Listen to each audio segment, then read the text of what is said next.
It's time for Trench Talk. It's me, your host, Flight of Icarus from metaltrenches.com. As always, if you hadn't already, please do subscribe to the channel. And if you enjoyed the episode, give us a like, rating, comment, whatever, depending on what platform you're on. Speaking of which, you can listen to this podcast via YouTube, iTunes, Castbox, and BitChute. But regardless of whichever platform you're listening on, I highly encourage you to also subscribe to the YouTube channel because there's plenty of other content going up on there every single week. But that out of the way, let's get into the episode.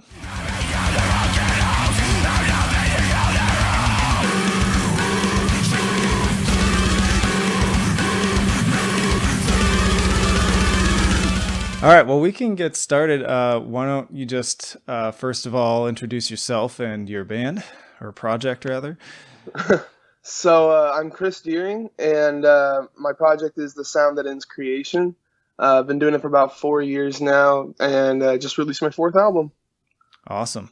And I absolutely love it, and I kind of want to just start with the basics, since this is your first time doing this, of what are like your major influences, what all goes into your songwriting process. So I would say my biggest influence is probably Canada Songs by Daughters. I'm also really into like See You Next Tuesday and Psyopus, just the whole like mathcore scene from like 2007 or whatever. So my process, the way that I write, I'll be like walking around and come up with a riff, right, and have to bring up my voice memos in my phone, you know. Mm-hmm. And so I've got like probably like about 30 to 40 like recordings of me just making sounds of a guitar with my mouth. I love it. So I'll do that, and whenever I get a chance to sit down and actually play, that usually translates into like the bones of a song, at least, you know. And then I'll come back to it like a month or so later and add more onto it. So I get the guitars done. The bass is pretty simple and like follows what the guitar is doing, and then finish it up with some vocals and some keys and drums. So when are you making those like vocal recordings on the fly? Like, is it just wherever it comes to you? A lot of times it's like as I'm walking into work, or you know, right before I work out or something like that. So people just see me doing sounds with my mouth. It's kind of funny. Yeah, I was gonna ask you, like, do you go into the bathroom, or you just like you pull out the recording and it doesn't matter who's there? Well, I'll try to get off into a corner or something so nobody sees me making the sound like wee wee wee, you know. Has anyone ever asked you what you're doing? Well, I have to explain myself first because I don't want them thinking that I'm some crazy lunatic, right? Well, maybe you are, maybe you aren't. That's still to be decided, right. I suppose, and especially with the music. In addition to, actually, before I even go there, so you talked about some of the bands and albums and stuff that influenced your music, but what was there like a deciding moment? You know, like you said, it's been about 4 years where you just decided like, hey, I'm going to do this. Like what pushed you over the edge into that? So I've actually been doing solo projects since I was like 13. There's this guy from San Antonio. He has a project. Well, I think it's dead now. It's called Insidious Decrepancy. I don't know if you ever heard of that. No, I'm not familiar with that one. Okay. Well, he was doing some brutal death metal stuff, and I saw him live a couple of times, and I'm like, man, if this guy can do it, you know, I could definitely do it. And obviously, getting the band together is really difficult. You know, you having to like rely on people's schedules and stuff like that. It's kind of ridiculous sometimes. So I was just like, screw it, I could do this myself, you know. Yeah. And I actually have a couple of dead solo projects where I was trying to do some brutal death metal and stuff, and it was really bad. And so now I'm getting a lot better at it. At least I think so. And so, just decided to, you know, get into it. I'm curious. So you had a bit of a learning curve getting started. What would you say was the biggest hump to get over as you've been kind of finessing the process? So I guess it would be adding in all the like bells and whistles, like the piano, and on the last one I did, or the one I did before this recent one, I had like some sax samples and stuff on it. So the way that I do that actually is there's programs that can take what your guitar does and put it into what do you call that? Like piano roll and stuff in your audio digital audio workstation, and they can put in the piano roll, and so you know where like the bass notes are, because I don't know how to play a piano, Say and so this what? kind of yeah. So this puts down where the general area of where the notes are, so you kind of know where to start. It looks like this just scattering of notes, so it's not anything coherent really, but it says where the notes are, so you're kind of in tune with what you're doing.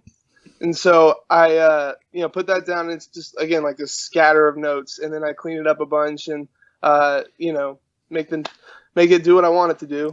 And so yeah, it was kind of hard to figure out how to do that, because I knew I wanted to add in all these weird instruments and stuff, and didn't really know how to get that going, because again, no idea how to play a piano, don't know how to play a sax, all that stuff.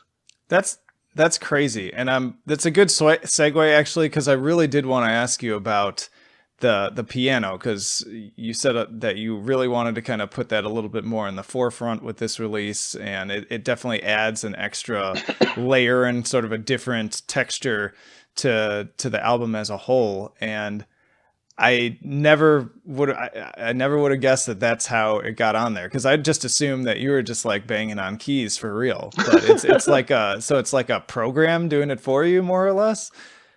Yeah, there's all kinds of awesome virtual instruments and stuff, and yeah, it's just programming. That's wild.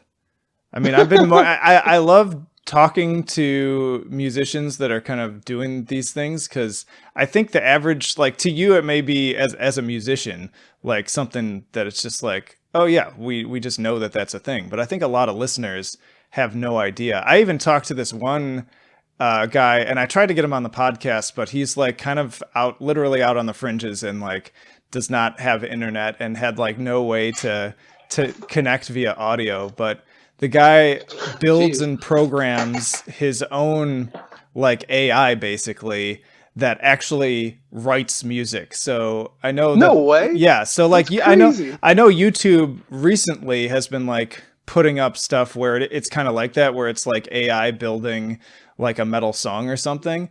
But this guy's been doing it for several years now, and the name of the project escapes me, but he has like dozens of releases on Bandcamp now, because he's able to just sort of like feed the basic information that he wants into it, and then the machines basically write the rest of the music.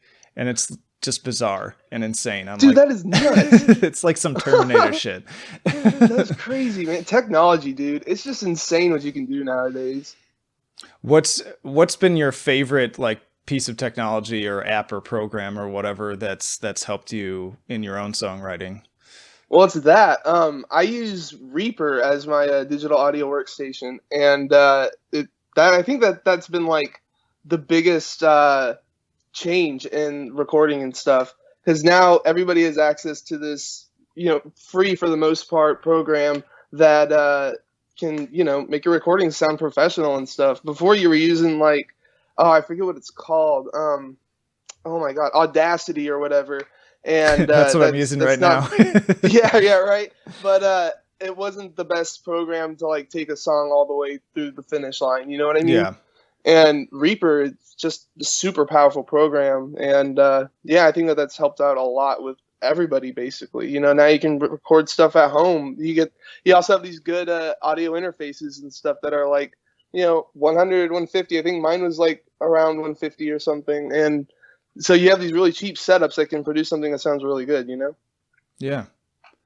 Yeah, it's so cool how it's just so much easier for somebody who just has an idea to just put it together and get it out there now. Like there really are pretty much no barriers to making that happen.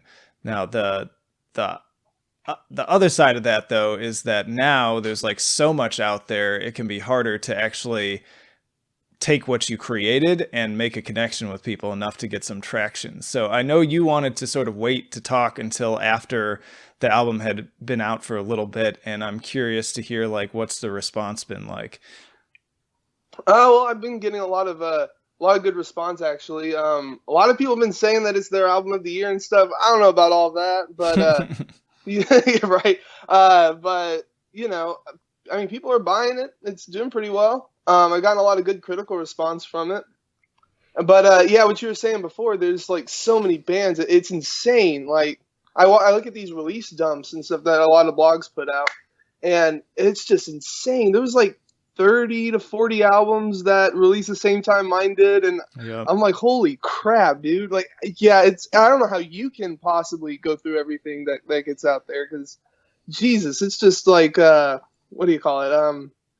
It's just like an insurmountable mountain of material that comes out every week. It's crazy. Yeah, it's become impossible to keep up with. Like, and it was even like giving me anxiety, and so I've had to kind of like scale back and just remind myself that like it's okay. Like, this is just a hobby. You're just doing this for fun. So like keep it fun. Don't feel like you have to like touch every amazing release. But I'm like genuinely so scared of missing something now.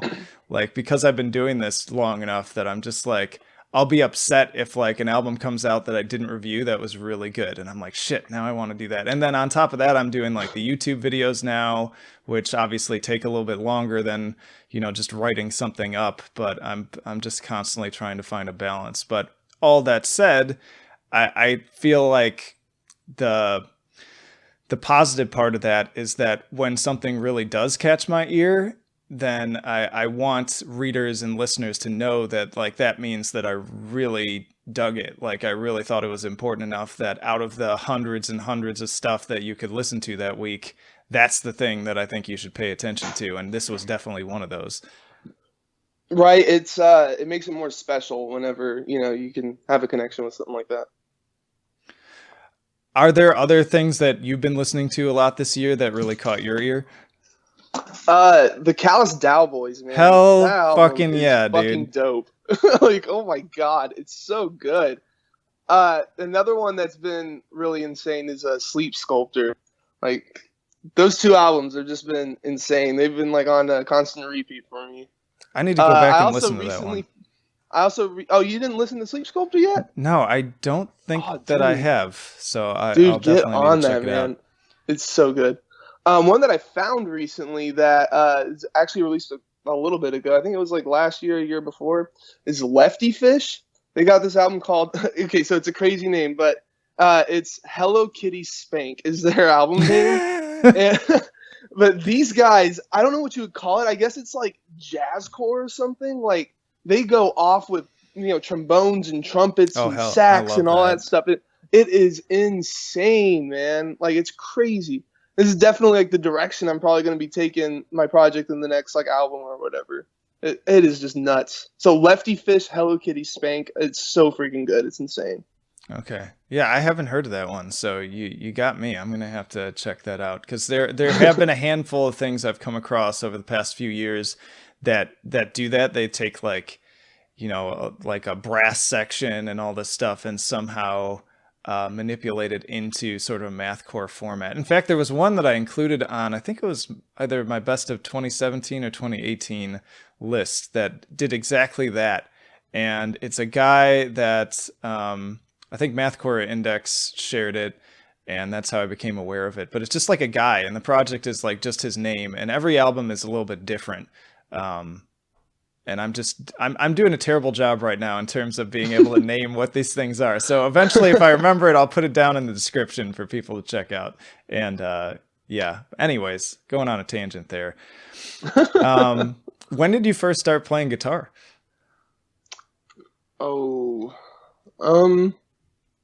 probably when I was like 13 or 12 or whatever. So I always wanted to be like a vocalist, you know?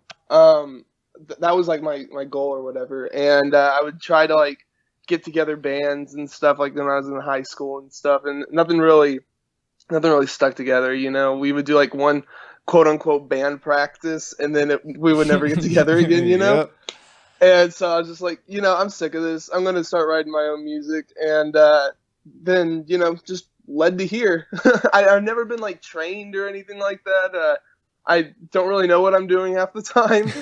Just kind of copying what I see other people do. Like Chris Arp makes insane. Well, he made. I guess he doesn't do it anymore really. Playthroughs that are on YouTube, and I remember that's where I got those. like a lot. Yeah, yeah, right. That's where I got a lot of my techniques from. Was just watching him and trying to copy what he was doing. You know. And he also has a what was it called? He's got a music program or like a guitar program. I forget what it's called now. Ah, but yeah, I use that to like learn more techniques, learn about weird chords and stuff like that. So yeah, that's where I've been. Yeah. Well, I wonder sometimes what I mean, obviously he's got training, but I remember there's like a classic clip of him talking about how he can't get like a guitar deal. And his description was, yeah, they won't like pay for my guitars because I do this, and he like literally like grabbed the guitar by the strings and just starts like swinging it around. And I'm like, yeah, that's pretty much what you do. Yeah, it's called Exploding Fingers Dojo. That's what his thing was called. Oh man, It really helped me out. But yeah, dude, the guy's freaking crazy, man. Just like going to town on the whammy bar and stuff, and using the string, hitting his pickups to make sounds and stuff. It's just crazy. I remember the first time I heard the Burning Halo, and I know that's a little bit later into their stuff, but that was my introduction into Psyopus, and I was just like, what the fuck is that riff? Like, because it's like not even a riff. It's just like, it's just this fucking, I don't, man. But I love shit like that. I think that's where I like really was just falling in love with this ridiculous style of music. Yeah, I listened to Ideas of Reference back in the day, and it was just like weedle, weedle, weedle guitar noises, and I didn't understand it at the time. And then I come back to it like 10 years later, and I'm like, okay, this is freaking insane. Like, Yeah. it was just nuts. It's one of those things you kind of got to like put it in the oven and just let it sort of bake for a little while. And then eventually it starts to make sense. It all Right? comes together. Well, We're, actually, that's like what's happened with the style and me in general. Like back in high school, I would avoid all the quote unquote scene kids or whatever, right? And I just wouldn't pay attention to this style at all. I was like the guy listening to, Bathory off in the corner or whatever, and it was like the metal elitist, you know what I mean? And I can't believe I missed out on this entire subgenre of stuff. Yeah. It's just crazy, man. Yeah, because that's like your key demographic now. So what Right, caused right. what caused that transition?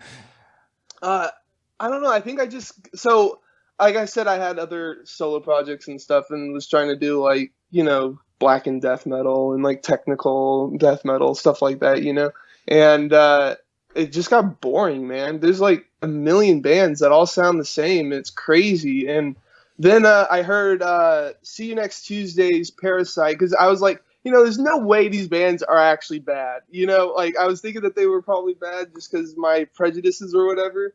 And so I thought, let's give See You Next Tuesday a chance. And I listened to it, and it's just absolutely blown away, man. And I was like, this is so much different than what's happening nowadays, Yeah, So that's how I got into it.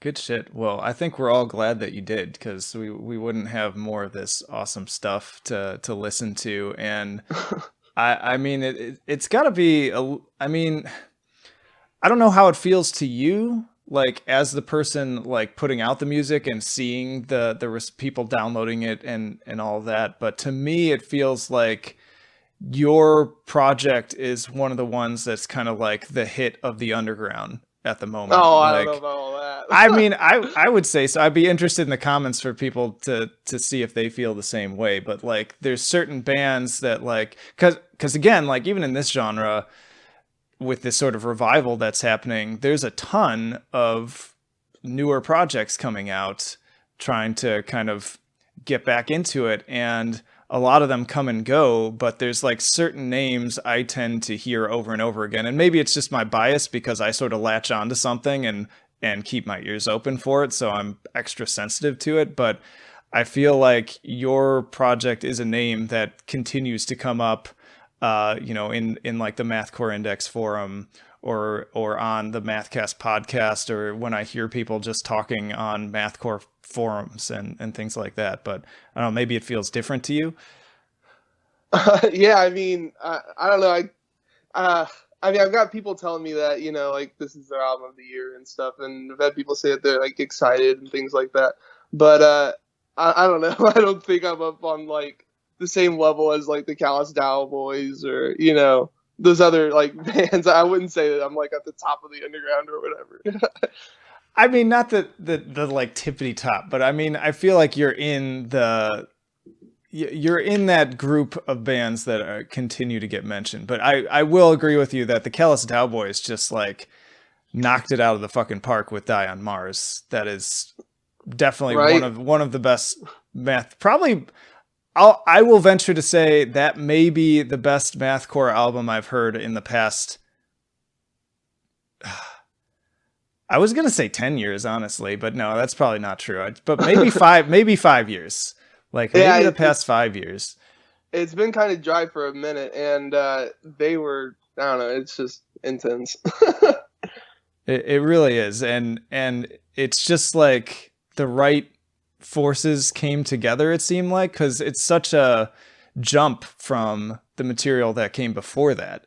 So I just don't think anyone expected it. So it is a really cool time, and I'm interested to see what they do next. But don't sell yourself short, man. Like, people are talking about the sound that ends creation, and I think they're continuing to be excited about what you're doing. Well, I appreciate that. Yeah. Are you one of those people who's like, you never stop, so you're like already working on the next thing, or are you taking a break? What's that look like? So I have like a ton of ideas, and I just haven't had the chance to sit down and play them.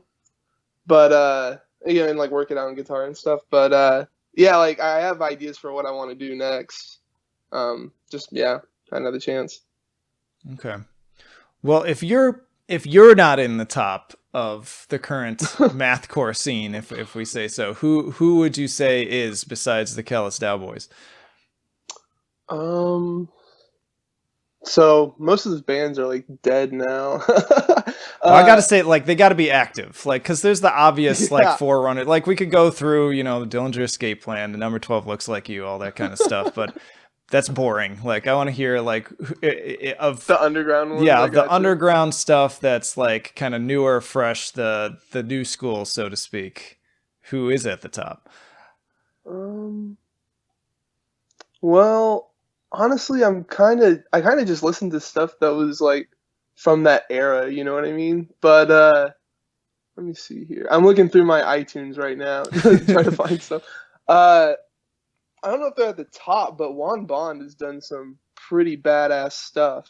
Juan Oh, Bond's Mouth good. Breather, man. Mouth breather. Mouth Breather, that one is sick too, man. Like, oh, what was it? What was the album that they did? Pig, or I guess it's an EP. Pig was just insane for me, man. Like, those guys need to get a freaking album together. Yeah, and actually, I had them on here. Yeah, I listened to that. Did you? Crazy guys. That was probably the weirdest episode that I've done in Right? the, like 50 plus episodes I've done so far. That one went way off the rails and is highly entertaining to listen to as a result. But man, yeah, they're the real deal. Like, it's like how their music sounds. That's who they are. It's the best way I can put it. Yeah, kind of crazy. Yeah. No, those are Another one that I've been listening to recently that came out pretty soon was Seizures, oh Reverie yeah. of the Revolving Diamond. That's some awesome stuff. Like injecting like that spacey element, I guess. Yeah.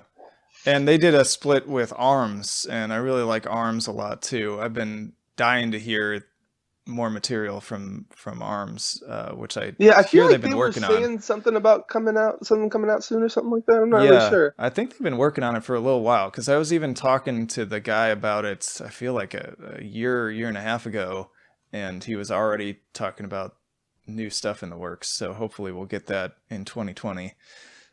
Yeah, It's crazy to think that it's about to be 2020. Fucking right. another decade gone by.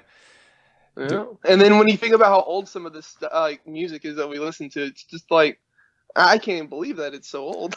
Yeah. And then I feel old, you know.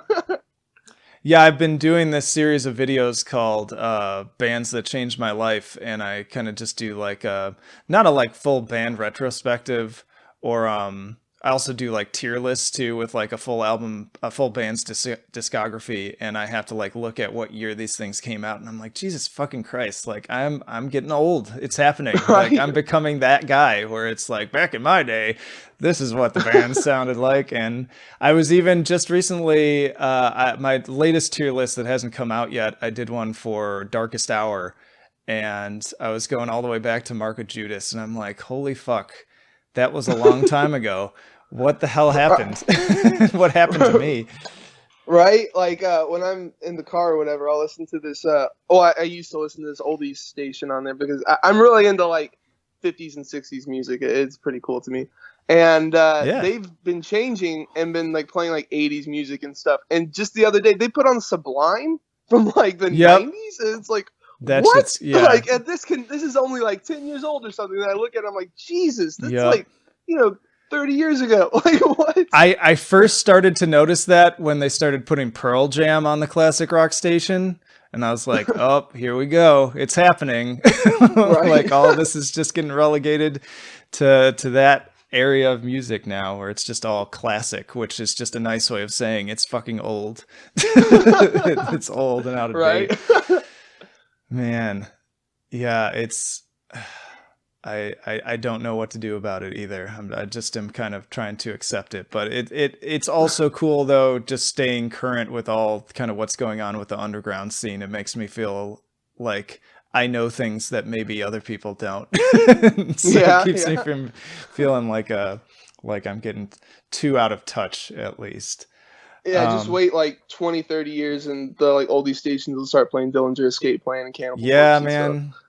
Because that shit's old. That shit is fucking old. Like it's weird to think about that too, because like Ben Wyman doesn't even like look that old, but it's like dude's been fucking torturing himself on stage for like fucking what, like 2 decades, like longer than that. It's insane to think about that.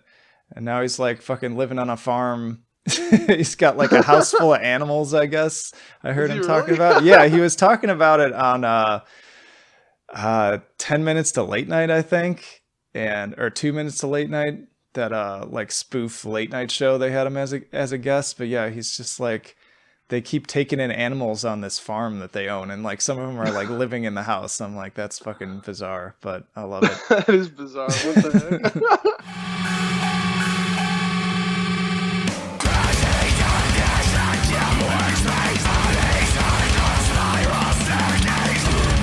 What would you say, and I know I'm putting you on the spot with this, but since we're talking about how, it's another decade gone by, could you name sort of, at least maybe for you, what was the most important album of the past 10 years?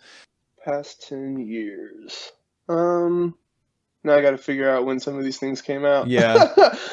And then you look at the dates and you're like, fuck. Yeah, right.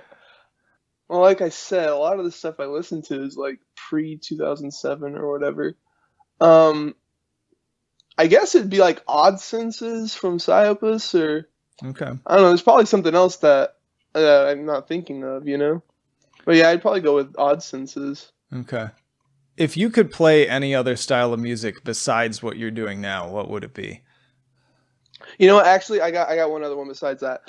There's this band called Fake Asian Rolex. I don't know if you've heard of them before. That actually sounds familiar. I'm not sure if I've even heard their music, but somehow I've heard that name before. Right. They play like this, I guess it's math grind would be a good way to describe it. I don't know. There's all these subgenres, and it's impossible to like figure out where bands fit or whatever. Yeah. But they released an album called 3 Naked Chicks Wearing Unicorn Masks. Playing Twister.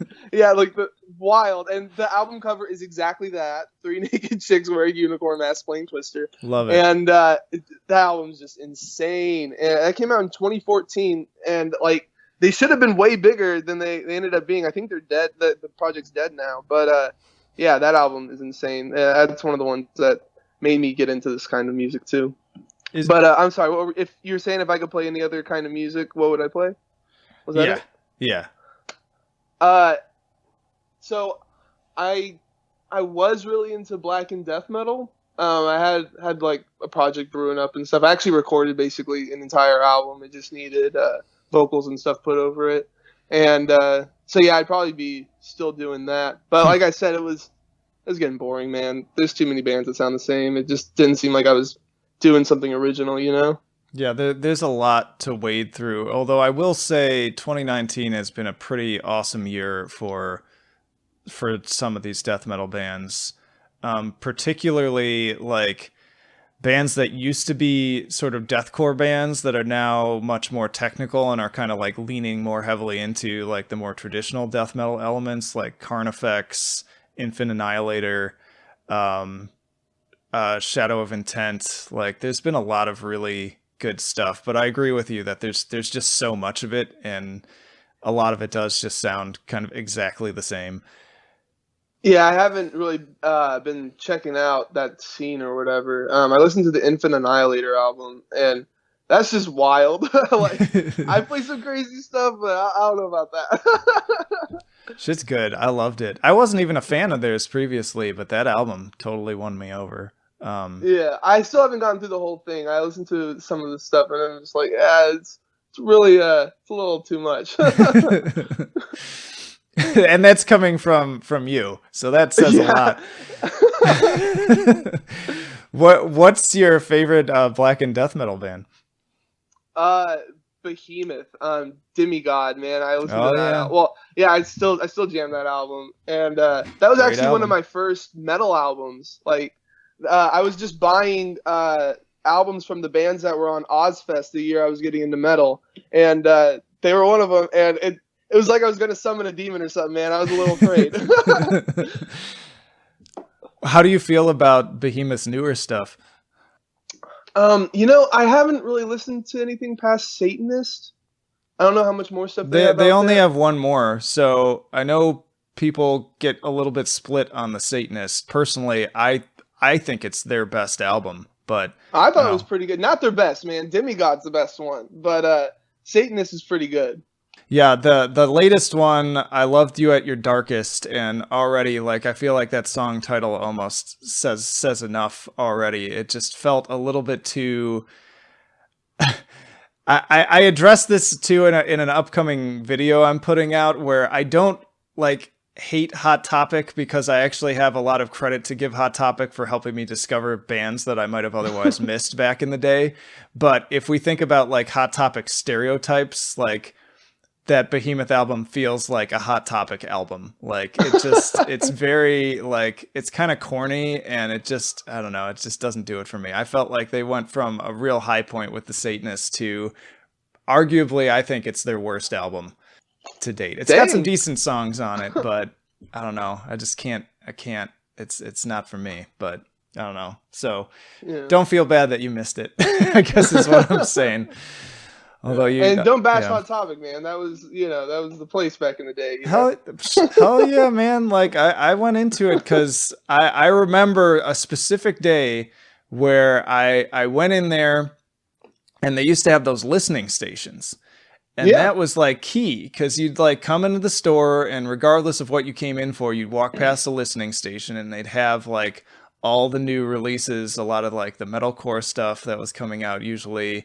And I remember I went in one day, and they had Frail Words Collapse from As I Lay Dying, and This Is Love, This Is Murderous from Bleeding Through.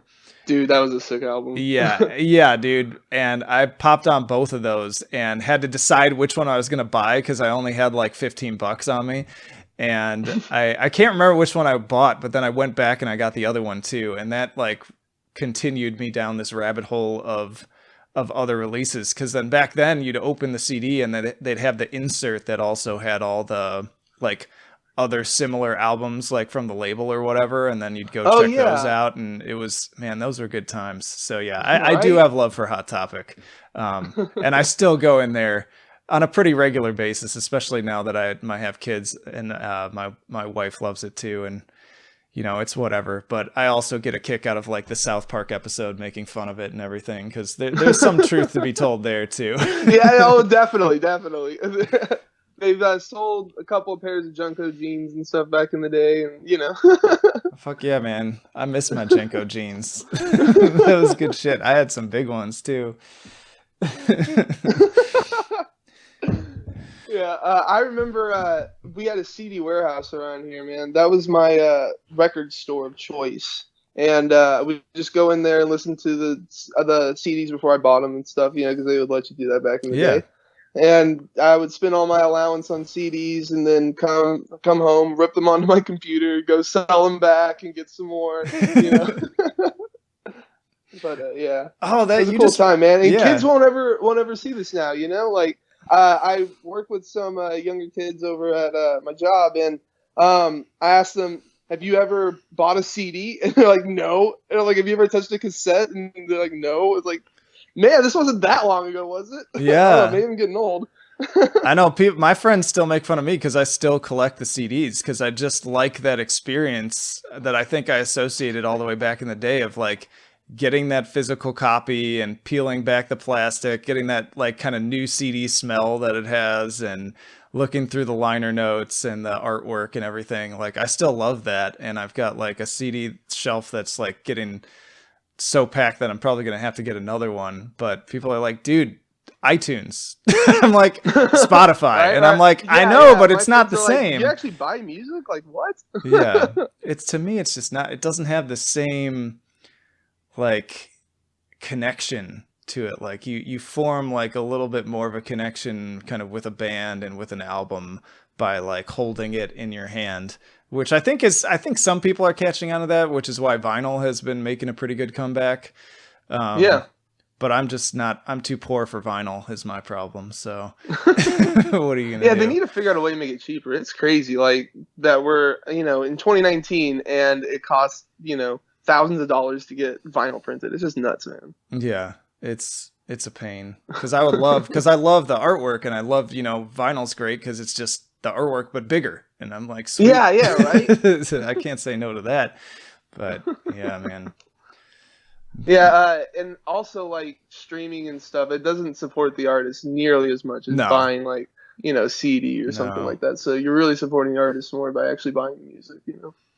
Yeah, it's a bummer. Like I think people are still not fully understanding that. And another thing I've mentioned on here before, but I like to just kind of keep putting it out there. There was this great interview with Trevor from the Black Dahlia murder, and he was explaining how, even though the album, because a lot of people justify it by like, well, you buy the album, but most of that money just goes to the label anyways. And so it's like, what's the point? Because the band's really not getting paid for that. And Trevor was explaining how, well, yes, and that's also dictating to the label what tours you're going to get put on and how big you're going to get with those, and like how much time and effort are they going to put into you because of their own bottom line, because they're a business. They want to know that they're getting a return on the investment they're making. And so when you're buying their music, you're letting them know that like, oh, this band is worth it, so we're going to put more support behind them. And that was a big turning point for me,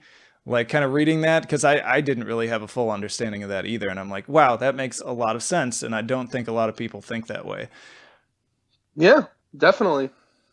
But of course, it's completely different from somebody going at it from your model, because you're not touring, you're just making it all yourself, and then you're putting it up on Bandcamp. And so it's kind of a completely different model for you. But I'd say that it's all the more reason why it's important for people to buy your album, though, because you are getting almost all the proceeds from that, aside from kind of the take from Bandcamp and maybe a few other things. Well, let me tell you, there's no proceeds yet. But yeah, I mean, I've sunk thousands of dollars into this, and it Right, and helps me a lot more whenever you buy like a vinyl or something, as opposed to just streaming or pirating it or whatever. Right, exactly. Although I think there is some value in like having your music be pirated, because then people are listening to it, they'll share it with their friends, things like that. Yeah, I always say that. Like one of No, the sites that on Bandcamp you can see where people came from or whatever, where your traffic's coming in from, and like the pirating sites are the ones that are bringing in the most people. It's kind of crazy. yeah. I always kind of look at it as, utilize the pirating stuff to discover things.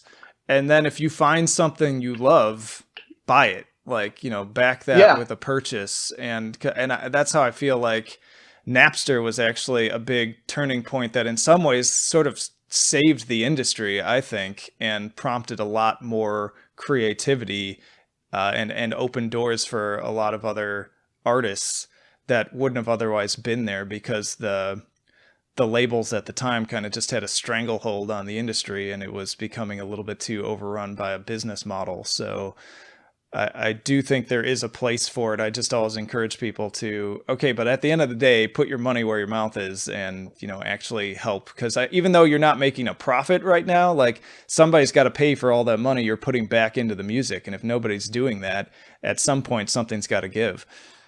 yeah, exactly. So, what's in the future for the Sound That Ends creation besides insane jazz sounds and whatever? What do you got? What do you got cooking up? So it'd be cool to release something next year. Again, I'm not really sure when that would be or whatever. I haven't even like started laying down guitar and stuff. But I don't know, man. I'm kind of thinking like EPs would be pretty awesome to put out instead of an album. Like, because that's the way my writing process is. Like, I pretty much get, I don't know, 5 or 6 songs done, and then I just move on to something else for a while and then come back to it and stuff. So, like, it'd be awesome to just put out EPs instead of like albums, but you don't get nearly the coverage that you get for an album as you do an EP, you know? And maybe I'm wrong, but I feel like because so many people prefer digital, that's changing. Because I get why, like, me too, like, I reflect on this a lot. Back in the day when pretty much everything was physical, I never bought EPs. But now that so much is digital, it's like there's not that much difference between adding 5 songs to my iTunes library and adding 12 songs to my iTunes library. Like it's all Yeah. just going to end up in like a playlist or whatever anyways. So I actually love EPs now. In fact, especially as a reviewer, like you said, that has very little time with so much stuff coming through. It's like, sweet, a 15-minute release. I can put out a review for this much faster than listening to, a 45-minute hour-long album. Right, right. Yeah, and those are my favorite kind of releases too, man. Like the shorter it is, the better in my opinion because you can just, listen to it again and then the songs get ingrained in you like Yeah. quicker or whatever, you know? You can Yeah. digest it a lot more easily. Yeah. And like what even really makes an album cuz like Daughters, like Canada songs, it's like 10 minutes long. Like and that's considered a full length, right? So, yeah, Yeah, I don't there's no know. hard rules to it. It is interesting because I'll see one band put out a 20-minute album and another band put out a 25-minute EP. And it's like, well, how does that make sense? Yeah, right, right. But yeah, you have a lot less coverage whenever you put out an EP as opposed to an album. Like a lot of sites won't even touch it or whatever. So I don't That know. It'd be nice to be able to just do a bunch of EPs, but we'll see what happens. that surprises me though, because again, it's like the demand is there. There's more reason people listen to it, and also it's just so from a practical perspective, it's just a lot faster to turn around some sort of review or piece of content on a shorter piece of music. So Yeah, I don't know. It surprises me. I always jump at the chance to review an EP that's really good, anyways. yeah. But I don't know. Maybe that's just me. So if you No, do it, I mean I'll I kind cover of it. get it. But no, I kind of get it. There's like I said, there was like 30 bands that dropped an album when mine dropped. So you have all these like, it's perceived that an album, a full length or whatever, is going to be. I guess they put more effort into it or whatever than an EP. So people are more willing to latch on, review something like that or whatever, as opposed to a 7-minute EP or something. I guess. I just think it's lame. And plus, Yeah, no, it is too lame. too many people are covering like all the same shit, anyways. So That like, is I true. don't know. I that's why I try to focus in more on stuff that at least fewer people are are really sharing around and trying to build up a little bit more of a ecosystem that's workable, because I think people are sick of having to share from what I hear from bands behind closed doors. A lot of bands are sick of having to share their music on kind of the same 3 sites that maybe they don't even particularly like, but they know those ones have the biggest reach. Yeah. And since some sites are trying to cover everything, like the coverage can seem kind of watered down or whatever. Yeah. You know. But who the fuck am I? I only have so much reach, but you know, with some good vibes, maybe I can get out there and help more people out. That's the way I see it. I'm like, the more people help me kind of share my links around and get bigger, the more capacity I have to turn around and then take these underground bands and actually get them out to more people. But yeah, I think yeah. that like the best way to well, the best sites for promotion or whatever are the ones that are focusing on like very specific like subgenres or whatever, like Mathcore Index, you know, what you're Yeah. doing. And there's a reviewer on Metal Injection that has been helping me out and stuff, and he does like the Monday grind or whatever. So like areas like that are better at getting you out there than something like I don't know, Stereo Gum or you know something like Yeah. that. Something We really big we like need that. we need more of that, because it's like we already know that the new Behemoth album's coming out. Like they don't need that much coverage. Like people know, like they've got a diehard fan base, and like you don't need to have a million articles pushing that. Like, you know, give some credit to these other guys. I can't remember if it was on Injection or Metal Sucks, but they for a while were doing like a kind of underground roundup that I really like too, where they'd cover like 3 underground Bandcamp releases, and I thought that was Oh, that really sounds cool. cool. Yeah, Yeah, I don't know if they're even doing it anymore, because I just kind of stopped going to any of those places, partially because I yeah, just don't have time. I'm too wrapped up in my own shit to worry about what other bigger sites are doing. yeah. Ugh. Well, anything else you want people to know in particular about your project, and where to best interact with you and get the music and all that? Well, you can find me on Facebook. Just you know, look up the Sound That Ends Creation on Facebook.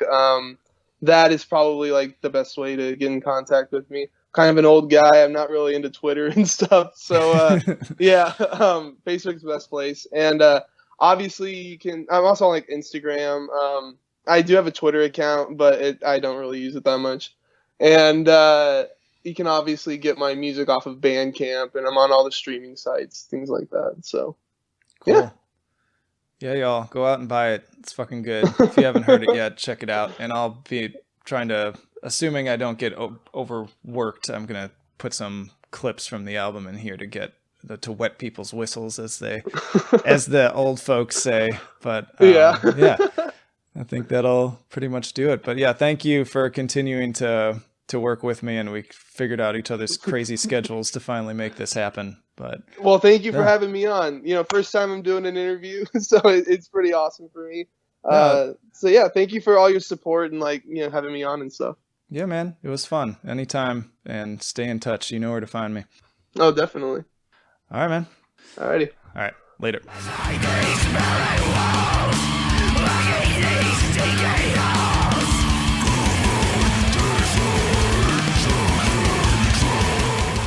And that'll do it for this episode of Trench Talk. Thank you, as always, for listening. And there will be links down in the description where you can find the album. And then, of course, you can also find all of our social media, metaltrenches.com, find more reviews there.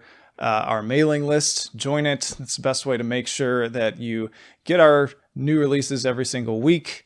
And then also, if you could just donate $1 a month even to our Patreon or Subscribestar, links for that down below as well. It'd be greatly appreciated. But I think that'll do it for now. Flight of Icarus signing off. I will see you in the trenches.